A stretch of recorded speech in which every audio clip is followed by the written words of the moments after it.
Meus irmãos, a paz do Senhor.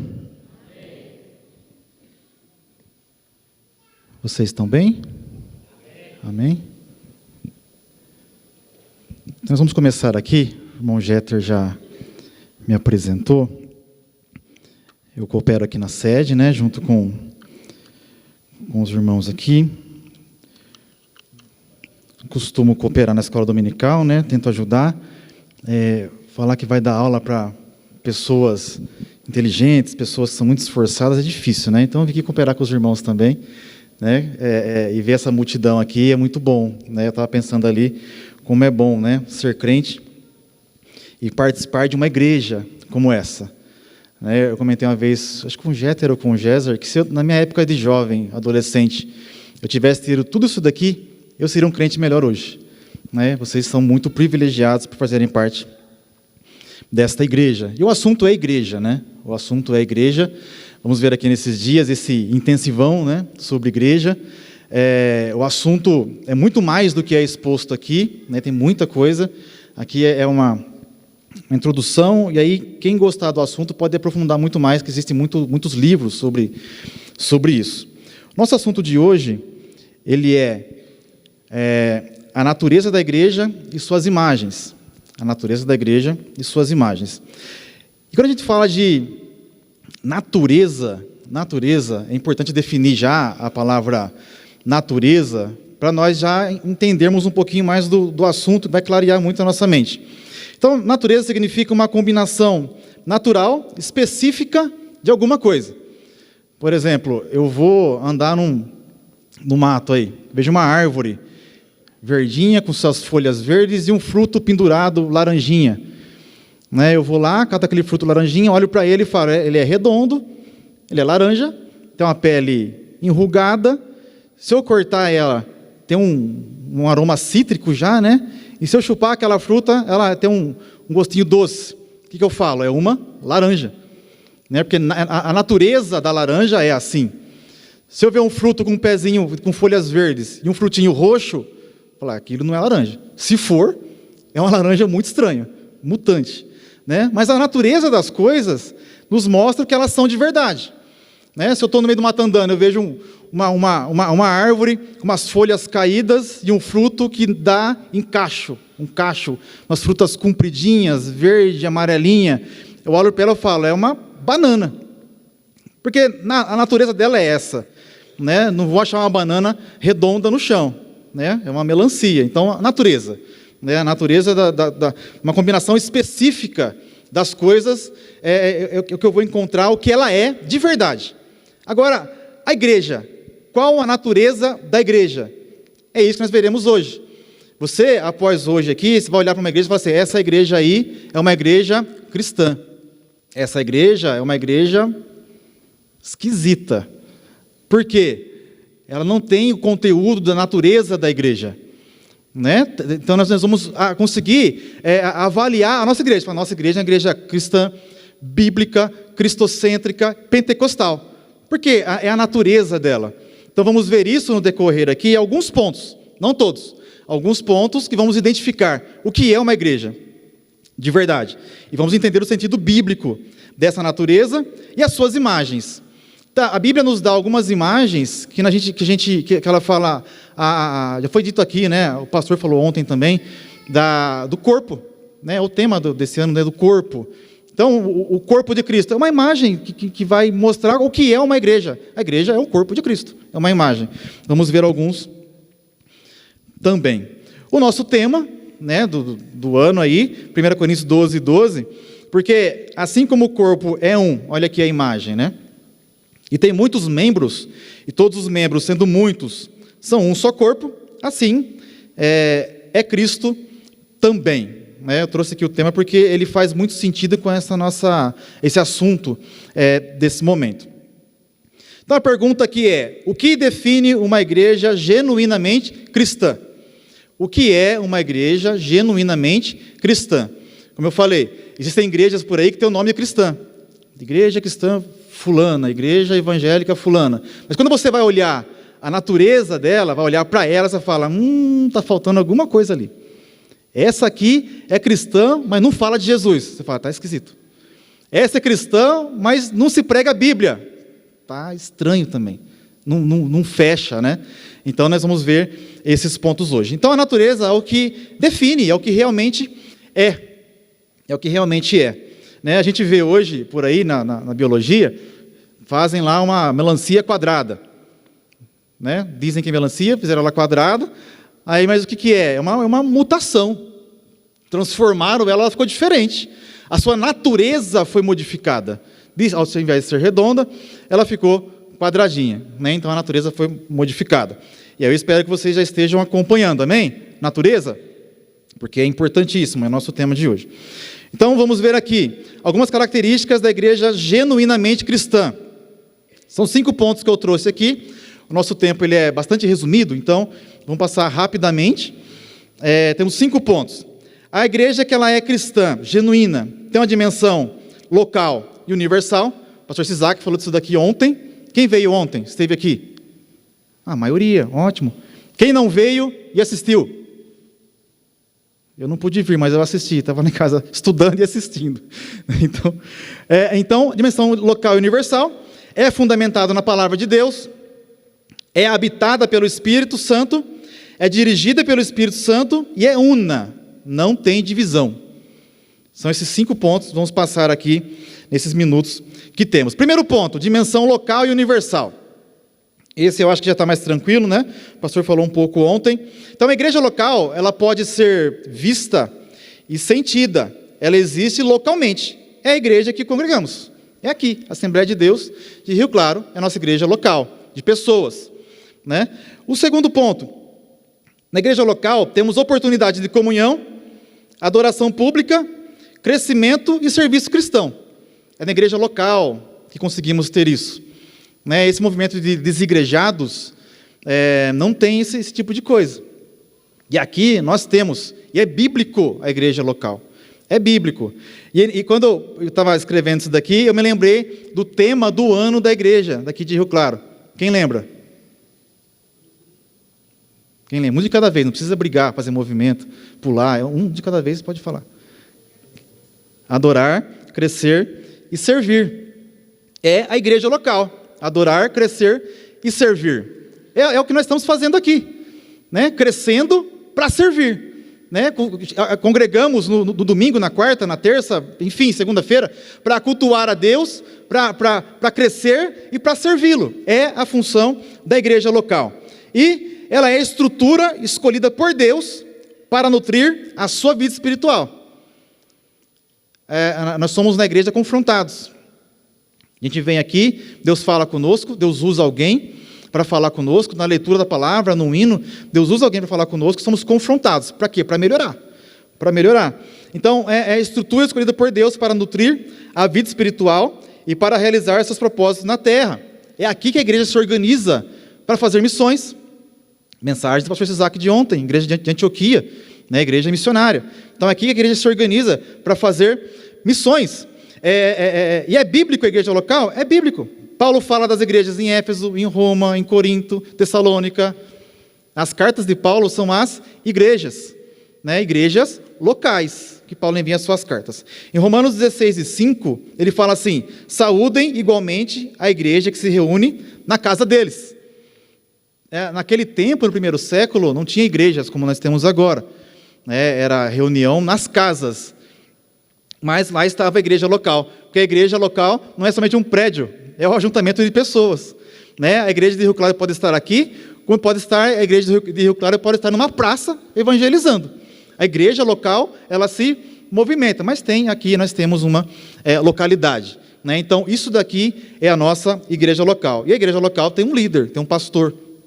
Né? E graças a Deus, nosso pastor é fantástico, né? Não precisamos falar muito, né? Tem sido muito bom para todos nós. Então, igreja local é a igreja que nós vivemos, que nós sentimos, nós congregamos. E também temos a igreja universal. Aqui não é a igreja universal do reino de Deus, não é a denominação. A igreja universal de completo, de todo, né? A igreja universal, ela é invisível e é formada por todos os cristãos regenerados que estão em todos os lugares, por aqueles que estão também na glória. A Igreja Universal, ela é composta por todos os crentes de todas as épocas e de todos os lugares. A Igreja Universal é a igreja dos regenerados. Na igreja local, aqui, nós temos pessoas que nasceram de novo, que vivem uma vida em comunhão com Cristo e estão seladas com o Espírito Santo, né? Se soar a trombeta agora, elas vão subir. Ao mesmo tempo, tem pessoas que estão na igreja local que não têm esse compromisso. Estão aqui por passagem, pela amizade, ou estão e não conseguem ter um compromisso com Cristo e estão apenas na igreja. Como se fosse um clube, como se fosse um lugar para ir de domingo à noite. Não sendo, portanto, salvo na igreja local. Mas na igreja universal, ela é composta pelos crentes redimidos, pelos crentes salvos, Tem um texto em 1 Tessalonicenses 4, 16 e 17, que Paulo ele não fala se a palavra igreja universal, mas vai ser o encontro dela. Olha o que ele fala, 1 Tessalonicenses 4, 16 e 17. Ele fala assim: porque o mesmo Senhor, dada a sua palavra de ordem, ouvida a voz do arcanjo e ressoada a trombeta de Deus, descerá dos céus, e os mortos em Cristo ressuscitarão primeiro. Então os mortos em Cristo irão ressuscitar. Isso se dará no arrebatamento da igreja. Tocará a trombeta, os mortos em Cristo irão ressuscitar primeiro. Versículo 17. Depois nós, os vivos, os que ficarmos, seremos arrebatados juntamente com eles, entre as nuvens, para o encontro com o Senhor nos ares, e assim estaremos para sempre com o Senhor. Essa aqui é a Igreja Universal. De todos os crentes de todas as épocas, redimidos, salvos, com os crentes salvos desse momento. Quando soar a trombeta, a Igreja Universal, que será a igreja local, e a igreja daqueles que já morreram em Cristo, se encontrará nos ares. A Igreja Universal daí estará reunida, né? E essa imagem aqui, que eu consegui graças à inteligência artificial, me ajudou muito a conseguir uma imagem boa, né? Muitas tentativas, digitações e prompts, deu certo, né? Então, a igreja, esse círculo aí, né? Seria a composição da Igreja Universal, os salvos em Cristo, já estão na glória, juntamente com a igreja local, né? A composição da Igreja Universal. Tá? Então, é a igreja de todos os redimidos e lavados pelo sangue de Cristo. É a igreja dos salvos, né? Dos salvos. O segundo ponto, ela é, então, primeiro, tem dimensão local e universal, natureza da igreja. A igreja ela é local e universal. Ela é fundamentada na palavra de Deus. Fundamentada na palavra de Deus. Extremamente importante. Extremamente importante. Não tem como a gente servir a Deus sem a palavra de Deus, sem a Bíblia, né? Então, veremos aqui. Ela é, então, fundamentada na palavra de Deus. A igreja verdadeiramente bíblica é fundamentada na palavra do Senhor, e aí tem 2 pontos. Primeiro, Cristo, a palavra encarnada, palavra viva. A igreja é fundamentada em Cristo, por isso está escrito Jesus lá em cima. Né? Pastor Sisak, graças a Deus, ele é Cristo toda hora, né? Cristo toda hora, é Jesus, Jesus, Jesus, a mensagem tem que ser Jesus, porque a igreja é cristocêntrica. E segundo, as Sagradas Escrituras. A nossa religião, ela é baseada na leitura, né? A gente precisa ler a Bíblia, é a nossa base, é o nosso fundamento, né? Então, com relação a Cristo, a palavra encarnada, a palavra viva, João 1:1 diz assim: no princípio era o Verbo estava com Deus, e o Verbo era Deus. Jesus, a palavra de Deus, ele se encarna num ser humano, o milagre da encarnação, né? É um dos fundamentos também da nossa religião. Efésios 2:20, edificados sobre o fundamento dos apóstolos e dos profetas, de que Jesus Cristo é a principal pedra da esquina. Estamos fundamentados em Jesus. Fundamentados em Jesus. Quando fala que pedra de esquina, numa construção, o que dá limite, imagina que isso aqui é uma parede, né? O que dá o limite dessa distância aqui é essa curva, né? E Jesus é a pedra da esquina, é Ele quem dá o limite, né? da dimensão, é Ele quem vai dar a estrutura da igreja. Então estamos fundamentados nele. Por isso a importância de se conhecer a Jesus. Tanto o Jesus que nós temos na Bíblia, quanto o Jesus que está vivo, né? Eu li um livro uma vez que ele dizia assim que nós estamos vendo os milagres de Jesus, estamos vendo a Jesus somente nas páginas da Bíblia, e não na nossa vida. Eu falei, faz sentido. Mas fala, Jesus cura, mas precisamos buscar a cura de Jesus, né? Precisamos buscar mais a Jesus, ter comunhão com Ele. Então, nós vemos aqui que Jesus ele é a nossa principal pedra de esquina. Outro texto fala que Ele é a pedra angular, né? A pedra angular faz referência àquela porta, que ela é um ângulo assim, né? Meio ovalada, e Jesus é a pedra angular, a que vai em cima, é a que dá a curvatura, é ela que dá o sentido do ângulo da parte de cima, né? Então Jesus ele dá a estrutura, ele dá a forma, é Ele quem dá a direção, é Ele quem faz tudo por nós. Ele disse, sem mim nada podeis fazer. Então estamos fundamentados em Cristo, em Cristo. Então a nossa igreja, a natureza da nossa igreja, ela é cristocêntrica, cristocêntrica. Nós estamos firmados em Cristo, firmados em Cristo. Nós não estamos firmados, eu sou firmado no pensamento do Agostinho, sou firmado no pensamento de fulano. Não, somos firmados em Cristo. Jesus Cristo é a nossa direção, Ele é a nossa regra, né? Tudo que nós vemos de conceito, de estrutura, é Cristo. Ele é a referência principal. O segundo ponto aqui, a natureza da igreja ela é fundamentada nas Sagradas Escrituras, a palavra inspirada, a palavra inspirada. 2 Timóteo 3:15 diz assim, e que, desde a tua meninice, sabes as sagradas letras, que podem fazer-te sábio para a salvação. Para a salvação, as sagradas letras, as sagradas escrituras, a Bíblia te faz sábio para a salvação pela fé que há em Cristo Jesus. Então olha que interessante, né? O poder da palavra de Deus. Nós somos salvos em Cristo através do conhecimento da Bíblia. Da Bíblia. Então a Bíblia que nos mostra como ser salvos, a Bíblia que nos mostra como ser igreja, a Bíblia nos mostra como nos relacionar com os irmãos, a Bíblia nos mostra como nós devemos trabalhar, devemos casar, namorar, a nossa vida toda está baseada na Bíblia. Se a Bíblia diz, é verdade. Se a Bíblia não diz, não inventa moda. Está na Bíblia, está certo. Se não está na Bíblia, irmãos, não inventa, né? Então a Bíblia ela é a palavra de Deus, única revelação escrita de Deus, dada pelo Espírito Santo, escrita para a humanidade. Na Bíblia não tem tudo sobre Deus, porque Deus ele é ilimitado. Mas a Bíblia tem tudo que nós precisamos saber sobre Deus. Está lá. É o livro que Deus deixou através do Espírito Santo para nós. Tudo que nós precisamos saber para Deus, e ela é suficiente para nós, está na Bíblia. A Bíblia ela é suficiente, né? Existem religiões que se baseiam a Bíblia e um livro de tradições. É a Bíblia e outro livro. Não, a nossa religião, é Bíblia, apenas a Bíblia. Nenhum livro se iguala à Bíblia. Nenhuma tradição se iguala à Bíblia. Nenhum homem se iguala à Bíblia. Qualquer homem não pode se igualar à Bíblia. A Bíblia é superior, a Bíblia é maior, a Bíblia é inerrante, ela é infalível, ela é inspirada, ela é a regra de fé e conduta do cristão. É a palavra de Deus. Então, a nossa igreja, ela é bíblica. Bíblica. Todas as coisas que tem na nossa igreja são bíblicas. Ceia, batismo, enfim. Né? Tudo aqui é ordenado pela palavra de Deus. Israel, no Antigo Testamento, eles tinham como talismã o templo, né? Quando o templo foi destruído, ficaram tristes, se desesperaram, falaram, Deus é fraco, Deus não liga para nós. Então eles tinham um talismã, o templo, né?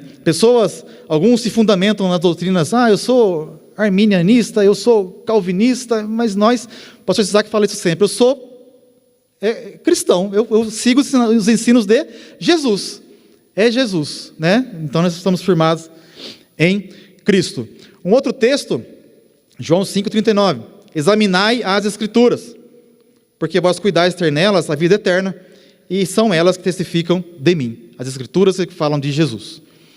As Escrituras que falam de Jesus. E muito cuidado, porque tem muita gente na internet. Hoje em dia, na internet, eu falo isso aqui às vezes, em algumas classes, que agora todo mundo é especialista, né? Você vai lá no YouTube, no Instagram, todo mundo é especialista em tudo.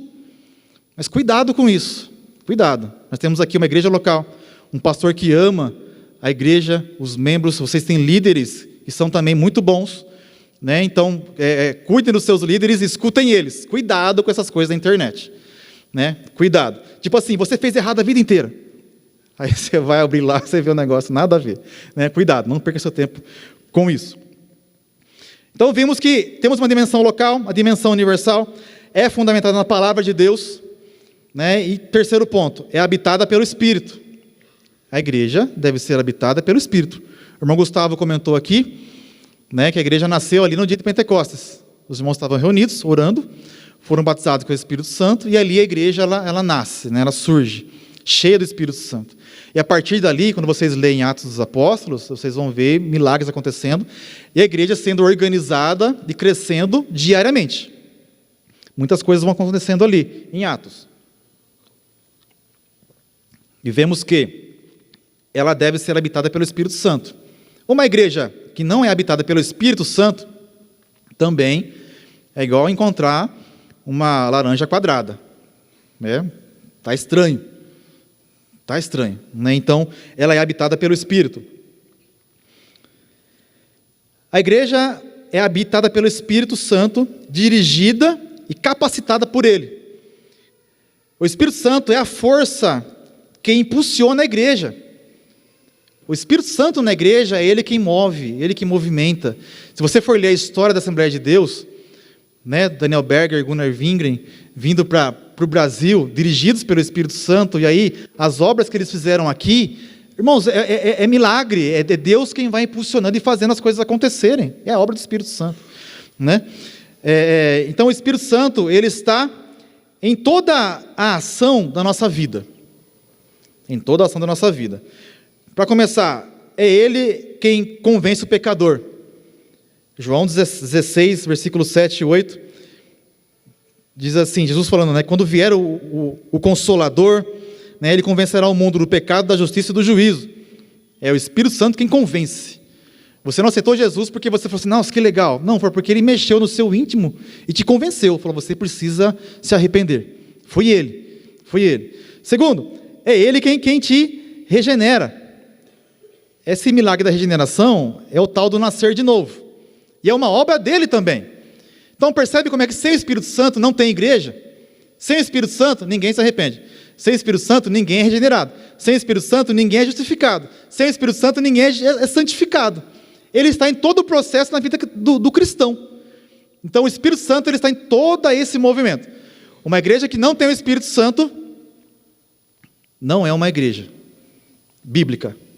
Pode ser um movimento que existe por aí, mas não é uma igreja bíblica. A igreja bíblica tem uma ação do Espírito Santo. Veja o texto de Tito, capítulo... Eu vou citando e falando aqui, porque tem bastante coisa e o tempo é muito curto, né? Então vocês vão acompanhando aí, rapidinho. Então, Tito, capítulo 3, versículo 5 e versículo 6, Paulo fala assim, Ele nos salvou, não por obras de justiça praticadas por nós, mas segundo a sua misericórdia.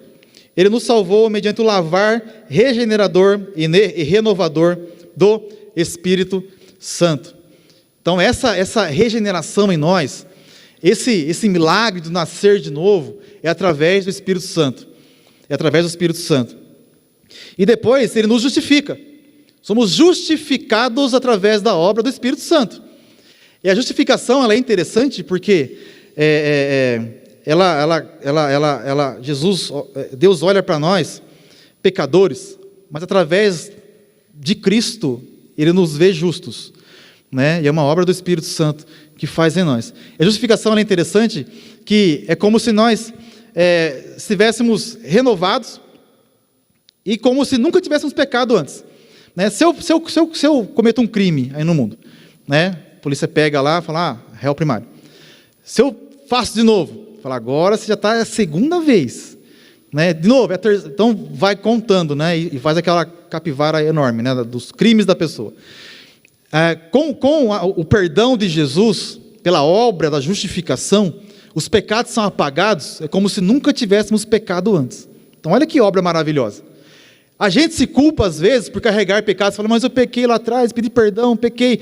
A gente erra e é falho, devemos evitar ao máximo, mas quando nós somos perdoados por Cristo, é como se nossos pecados passados não existissem. É a obra da justificação em Cristo. É um negócio maravilhoso. As pessoas às vezes carregam culpas do passado que não precisa mais. Jesus perdoou.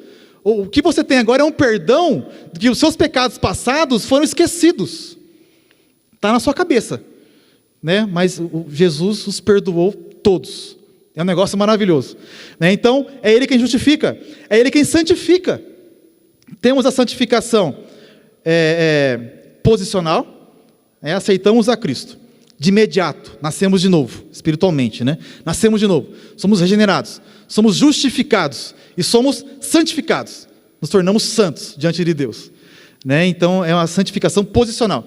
Aí tem a santificação que ela é progressiva, que é aí que eu preciso ir melhorando. Cada dia fazendo menos coisa errada, cada dia evoluindo, cada dia crescendo, cada dia melhorando. É a santificação progressiva. O texto ainda de Tito 3, nós lemos o 5 e o 6, agora o versículo 7. A fim de que, justificados por graça, nos tornemos seus herdeiros, segundo a esperança da vida eterna. Então, justificados por graça. E é obra do Espírito Santo. 1 Coríntios, capítulo 6 e versículo 11, Paulo fala assim: alguns de vocês eram assim. No versículo 10 ele fala de vários pecados, né? Aí no 11 ele fala assim: alguns de vocês eram assim, né? Muito pecadores. Mas vocês foram lavados, foram santificados, foram justificados no nome do Senhor Jesus Cristo e do Espírito do nosso Deus. Então, quando o crente aceita Jesus, ele passa por um processo, um milagre tremendo do nascer de novo, da justificação, da santificação, que é algo tremendo, e é imediato. Qual vem antes do outro? Não sei. Eu sei que são imediatos. A gente põe numa ordem assim para ficar mais didático, né? Mas são milagres imediatos. É o ladrão da cruz, né? Pecou a vida toda. Na hora de morrer, né? Algumas horinhas antes de morrer, ele reconhece a Cristo e aceita Jesus. Ele morre salvo, né? Então, quando ele aceitou Jesus ali, ele já nasceu de novo, foi justificado, foi santificado e estava com Cristo, né? Salvo. Então, são milagres do Espírito Santo. Eu estou contando tudo isso daqui para mostrar a vocês que sem o Espírito Santo não há igreja. Sem o Espírito Santo não há igreja. Não tem como, né? Nossa igreja ela tem a habitação do Espírito Santo. E quando nós falamos em habitação do Espírito, nós temos aqui algumas imagens. Primeira imagem: santuário e templo de Deus. 1 Coríntios 3:16. Não sabeis vós que sois o templo de Deus e que o Espírito de Deus habita em vós? Habita em vós? No Antigo Testamento, o Espírito Santo, ele agia entre o povo, né? Ele tomava algumas pessoas em especial, mas ele agia entre o povo, né? Com o advento de Cristo, o Espírito Santo ele atua no crente, dentro de nós. Então agora ele passa a habitar dentro de nós, né? Então nós somos o texto de Paulo ele fala, né? Que sois o templo de Deus, né? Nós somos o templo de Deus, né? Deus habita em nós, né? Então, mas nós não somos a igreja de Deus. Nós fazemos parte da igreja de Deus, fazemos parte do corpo, né? Mas Ele habita em cada um de nós, Tem também a imagem da casa de Deus, 1 Timóteo 3:15, para que saibais como convém andar na casa de Deus, que é a igreja do Deus vivo. Aqui está até explicado, né? Está até explicado. A coluna e firmeza da verdade. Então a imagem que nós vemos aqui é de casa de Deus, que é a igreja do Deus vivo, né? E quando se fala que a igreja, né, é a casa de Deus, faz referência à família. A família. Quando eu falava assim, a casa de Jacó, falava com relação ao quê? A família de Jacó, né? A casa de Israel, Deus por algumas vezes em profecias, falava a casa de Israel, a casa de Jacó pecou. Quer dizer, a nação ali, né, pecou, né? A família, a casa de Israel pecou. Então, quer dizer, a família toda ali pecou. Então, quando vemos a imagem da casa de Deus, nós estamos falando aqui com relação a família de Deus, né? Então a igreja, nós somos aqui, por isso que fala irmãos e irmãs, né? Somos uma família, né? Em Cristo somos uma família aqui, todos juntos. Avançando um pouco mais, nós vimos que nós temos uma dimensão local e universal. Vimos que nós temos que a igreja ela é fundamentada na palavra de Deus, ela é habitada pelo Espírito, e aí reforçando que é importante reforçar mesmo, né? Porque hoje em dia a gente acaba esquecendo do Espírito Santo, né? E é importantíssimo nós lembrarmos disso, ter isso em mente, que o Espírito Santo ele habita em nós, é Ele quem está conosco agora. Quando Jesus estava para morrer, Ele falou, virá um outro Consolador, né, para nos consolar, o Paracleto, né, chamado de Paracleto ali do grego, aquele que está junto, um conselheiro, né, e eu aprendi esses dias com o pastor Marco Joaquim, ele trouxe uma aula aqui domingo passado na EBD, ele falou algo interessante, que o Paracleto, ele é uma pessoa que já existia no exército romano, existia um Paracleto. Quem era esse Paracleto? Era uma pessoa que andava ao lado do exército. O exército, os soldados, eles iam para a batalha, né? Todos indo ali para a batalha, e o Paracleto, a pessoa com essa função, ficava do lado, correndo junto e animando os soldados, encorajando eles, cantando músicas de vitória, músicas de alegria, músicas para eles irem para a batalha, animados, encorajados. Ele ia contando as vitórias passadas, para eles irem lembrando do passado e irem tomando coragem para ir para a batalha com aquela sede de vitória e com a certeza da vitória. Então, quando Paulo lhe fala que tem agora o Paracleto que está conosco, que é o Espírito Santo, é essa pessoa que está junto conosco, nos animando, nos encorajando, nos fortalecendo, cantando conosco, nos impulsionando a andar um pouquinho mais. Não para não, continua. Você já passou por isso daqui o mês passado, você passa de novo agora. Né? Você passou por essa luta aqui há 10 anos atrás, agora essa aqui está fácil, vai que você consegue. Né? Então ele vai impulsionando, ele vai animando, ele vai fortalecendo, encorajando. É o Espírito Santo. Então ele está conosco sempre. E precisamos dar valor, porque ele também é Deus. Na Trindade, ele é Deus. Então a igreja ela é habitada pelo Espírito e ela é dirigida pelo Espírito. O cristão salvo e habitado pelo Espírito Santo passa a ser dirigido por ele. Romanos 8,14. Porque todos que são guiados pelo Espírito de Deus, esses são filhos de Deus. Veja o corte aqui. Quem é filho de Deus? Todos os que são guiados pelo Espírito de Deus, esses são filhos de Deus. Não é todos que falam, eu sou filho de Deus. Você é guiado pelo Espírito Santo? Não, então você não é. É simples, está escrito. Não tem dúvida nesse versículo, está escrito simples assim, né? Gálatas 5,16. Digo, porém, andai em espírito, e não cumprireis a concupiscência da carne. Concupiscência da carne é o desejo desordenado da carne. Andai em espírito, e não cumprireis as suas vontades. Quando fala carne aqui, é os desejos carnais, as vontades de pecar, de fazer besteira, de fazer anarquia, né? De fazer alguma coisa errada. Então, Paulo fala, andar em espírito, e não cumprireis as concupiscências da carne. E o que é andar em espírito? É virar um fantasma e sair flutuando por aí? É andar com o olho fechado, meditando, falando, estou em espírito. Isso não é andar em espírito, né? Andar em espírito tem um sentido figurado de viver, experienciar, praticar e conduzir a vida espiritual. É ter uma vida espiritualmente avivada. É ter uma vida em obediência à palavra de Deus. É cultivar um relacionamento espiritual e perseverante com Deus. Viver em espírito é cultivar um relacionamento espiritual e perseverante com Deus. É orar, é jejuar, é ler a Bíblia, estar no culto, obediência à palavra. Isso é viver em espírito. Quando nós aceitamos a Cristo, nós somos, temos 3 partes, né? Tricotomistas: corpo, alma e espírito. Corpo, alma e espírito. Né? Então, a nossa comunicação com Deus é através do Espírito. Né? Então, o Espírito está mirradinho lá, ele some, desaparece. Quando o Espírito Santo vem até nós, ele aviva o nosso espírito. Estamos espiritualmente vivos, avivados. Né? Então temos uma vida espiritual. E agora é que vem, precisamos ter um relacionamento espiritual e perseverante com Deus. De novo, oração, jejum, Bíblia, obediência à palavra. Né? Então isso é uma vida espiritual. E quem é dirigido pelo Espírito tem um relacionamento com Cristo. Então, relacionamento com Cristo.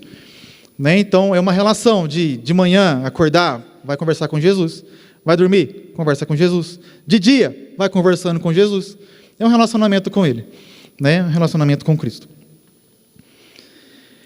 E as imagens desse relacionamento, também existem imagens do relacionamento com Cristo. Somos chamados de noiva de Cristo. Somos chamados de esposa de Cristo. Somos chamados de rebanho de Deus. Mas eu sou menino. Também, você é como igreja. A igreja é noiva de Cristo. A igreja é esposa de Cristo. A igreja é rebanho de Deus. A igreja. Por quê? Noiva de Cristo. A figura da igreja como noiva traz uma ideia de castidade, pureza e fidelidade.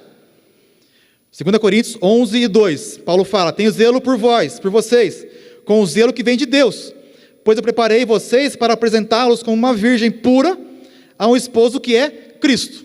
Quando se fala então que nós somos uma noiva de Cristo, fala com relação à pureza da noiva, a pureza da igreja, incontaminada, sem pecado, lavada com o sangue de Cristo.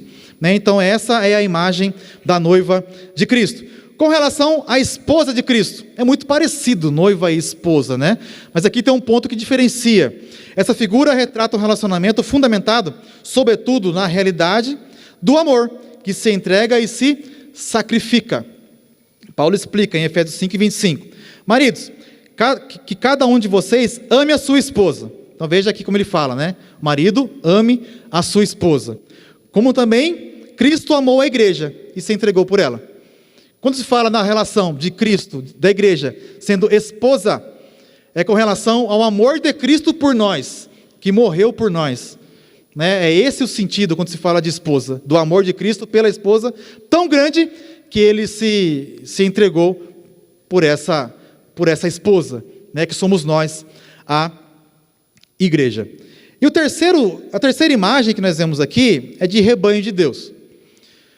Essa figura retrata a relação entre a ovelha e o pastor. O pastor que cuida das ovelhas. Né? A igreja é retratada como um rebanho de Deus. Né? Porque temos um pastor, o sumo pastor, Jesus Cristo, que cuida da igreja. E na sua vida, você já teve experiência com isso, com certeza, que Ele cuida da sua vida dos mínimos detalhes. Né? De detalhes Ele cuida da sua vida. Às vezes tem coisas que você acha, que você pede para Deus em oração, coisas pequenininhas, coisas suas, pessoais. Eu queria um sapato novo. De repente, você, está lá o sapato. Né? Eu queria tal, né? Coisas simples, e Deus, Ele cuida de nós. É o pastor que direciona, que cuida, que orienta, que guia. Né? Ele é o nosso pastor. E é por isso que a gente, quando vai fazer algum negócio, né? Vou comprar uma casa, precisa orar primeiro. Vou vender uma casa, vai orar primeiro. Vou comprar um carro, comprar uma moto, comprar uma bicicleta, ora primeiro, para Ele te orientar. Ele é o pastor que guia as suas ovelhas. Né? Vou começar a namorar. Pelo amor de Deus, ora. Né? Ora, porque a decisão mais importante da vida é aceitar a Cristo. A segunda é o casamento, porque é para a vida toda. Né? Para a vida toda. Então, ora. Né? Ele vai te orientar, Ele vai te guiar. Né? Vai dar sinais. Vai dar sinais. Às vezes pode ser que Ele acenda uma luz em cima da pessoa, assim, brilhe. Né? Às vezes não, às vezes você fala, nossa, é aquela ali. Né? Ou é aquele ali. Então Ele dá sinais, Ele vai confirmando, mas Ele é aquele que orienta. Né? Atos 20:28. Olhai, pois, por vós e todo o rebanho, sobre o que o Espírito Santo vos constituiu bispos, para apacentares a igreja de Deus. Apacentar a igreja de Deus. Então veja, que Ele resgatou com o seu próprio sangue. Então vemos que nós somos aqui o rebanho. E o último, a igreja é una, sem divisão, que fala de unidade, né? Sem divisão. A igreja não tem divisão. Por quê? É uma igreja sem divisão. A igreja verdadeira cristã, ela é indivisível. Paulo compara a igreja como um corpo. Como um corpo. 1 Coríntios 2, 12 e 12. Porque assim como o corpo é um e tem muitos membros, e todos os membros, sendo muitos, são um só corpo, assim Cristo é Cristo também. Então a igreja é o corpo de Cristo, né? A igreja é o corpo de Cristo, do qual Cristo é a cabeça. A igreja é um organismo vivo, E aí também aquela questão dos desigrejados, né? Não tem como ficar desigrejado. A igreja ela é um corpo de Cristo. Nós estamos aqui, é interessante que cada um de nós tem uma função diferente. Tem uns que pregam, muito bem. Tem uns que não pregam, mas ensinam. Tem uns que não pregam, não ensinam, mas canta. Outros regem muito bem, outros lideram, outros administram. E o Espírito Santo distribui os dons na igreja e a igreja funciona com pessoas diferentes. Se todo mundo fosse pastor, não ia ter jeito, né? Ia ficar cada igrejinha com um pastor lá dentro sozinho. Se todo mundo quisesse tocar, também não ia ter jeito. Então tem essa diversidade, né? Essa unidade, essa diversidade na unidade. Igual ao nosso corpo, né? Um corpo vive sem um braço, né? Pessoas que perdem um braço, ou nascem sem, ou são amputadas durante a vida, o corpo vive sem o braço, mas um braço não vive sem um corpo, né? Ele fica morto, ele vai apodrecer, né? Mas o corpo, ele vive. Então, Cristo é a cabeça desse corpo, e nós somos os membros, cada um uma função diferente, cada um com um propósito diferente, cada um com um trabalho diferente, cada um com uma missão diferente, cada um com um chamado diferente, cada um tem a sua função específica, que não adianta eu querer fazer a função do outro, que não vai dar certo. Pensa num banco. Esse banco aqui ele é muito chique, né? Esse banco aqui, esse meu exemplo não funciona nesse banco. Esse banco aqui ele é demais. Mas um banco comum, que tem só madeira e prego. Existem membros naquele banco, né? A parte lateral, a parte de baixo que sustenta, a tábua do assento, a tábua do encosto, as peças que coloca ali para você encaixar a Bíblia. Existe o prego. O prego é quem junta todas essas partes, né? Um banco sem prego não existe. São pedaços de madeira. Só que o prego ele fica escondido, porque a função dele é segurar. Imagina se um prego ele quer aparecer. Fala, não, eu sou um prego, sou importante. Seguro tudo isso aqui. Sem mim não teria um banco. Eu quero aparecer também. Se num banco tiver um prego aparecendo, o que acontece? Vai rasgar sua roupa, vai te machucar, vai ralar sua perna, vai furar suas costas, vai rasgar sua Bíblia, vai dar ruim. Por quê? A função dele é ficar escondidinho para segurar e ser forte. Tem pessoas que não são para ficar em evidência. E graças a Deus por isso. Tem pessoas que vivem em evidência muito bem, né? Então cada um tem a sua parte, a sua função, o seu momento, a sua questão, o seu ponto de fazer. Paulo fala, ora, vós sois o corpo de Cristo, e seus membros em particular. No corpo humano, tudo está em seu devido lugar. Todos os membros cooperam para o bom funcionamento do corpo. Tudo coopera para o bom funcionamento do corpo. E se faltar uma parte do corpo, vai fazer muita falta, né? Então cada um fique naquilo que foi chamado. Entenda para o que Cristo te chamou. Eu entendi que Ele me chamou para ensinar. Então eu me esforço nisso que Ele me chamou. Já tentei pregar, igual o Lincoln, igual o Marcelo. Não dá, irmãos. Fica feio, fica esquisito. Não funciona, né? Mas aqui eu vou mais ou menos. Então descubra para aquilo que você foi chamado. Descubra o seu talento e invista nele, né? Então ore que Jesus vai te dar graça. Então o corpo, Cristo é a cabeça. E mais uma vez, a nossa nobre inteligência artificial me ajudando com uma imagem do corpo de Cristo. Então ela fez para mim ali um corpo, né? E as pessoas aqui que compõem esse corpo de Cristo, né? Compõem esse corpo de Cristo. E o corpo ele tem as suas funções específicas, né? E é uma imagem também, né? E o nosso tema aqui desse ano é corpo. E aqui eu queria, nesses meus 5 minutos que eu tenho para terminar aqui, eu queria fazer uma ilustração com vocês. Eu preciso de dois voluntários. Só 2. Não vai fazer, não é fazer gracinha, não é coisa, é tranquilo. 2 voluntários só. Aí, um corajoso lá. E mais um corajoso aqui. Nós estamos falando de corpo, certo? De corpo de Cristo. De corpo de Cristo. E falamos que cada parte do corpo tem a sua função. e a sua necessidade. Sua necessidade. Eu quero propor um desafio para vocês dois. Tem um copo de água ali, ó, em cima do piano vermelhinho. Está ali, ó. Um copo de água. Eu queria propor, é fácil catar um copo de água, não é? É tranquilo. Então eu queria que você fosse até lá, catar aquele copo de água, usando só as suas mãos. Não, só as mãos. O pé não, você está usando o pé. Tem jeito? Não tem jeito, gente. Você vai fazer uma atividade simples dessa, para usar só a mão. Não dá. Por quê? Precisa do pé. Precisa do pé. Então, com o pé vai dar certo. Então, vai lá e cata o copo d'água usando só o pé. Não, pode ir, usa o pé, vai até lá.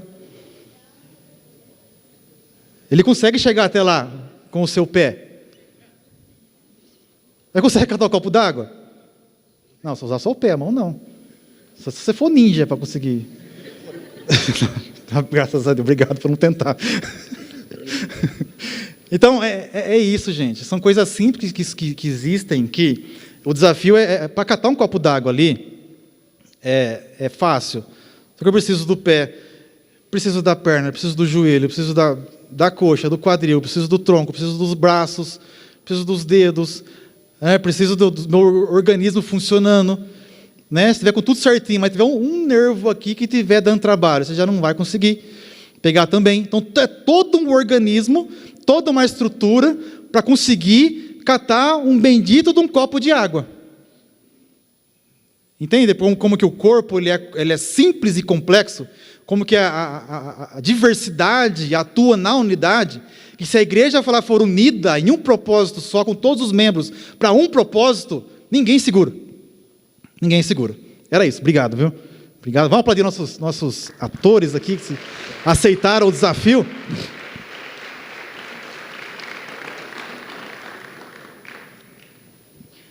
Não percebam, gente. É um negocinho simples, mas para a gente pensar um pouquinho. Que às vezes, e a igreja cristã, ela é una. Lembra que eu falei? Ela é una. Ela não se divide. Ela não se divide. Ela é um único organismo. Nós colocamos placas. Assembleia, Batista, Presbiteriana, Mas a igreja de Cristo ela é um corpo. É um corpo que unido, nada segura, nada para. Se cada um, na sua função, desempenhar o seu papel com excelência, meus irmãos, o negócio fica bom demais.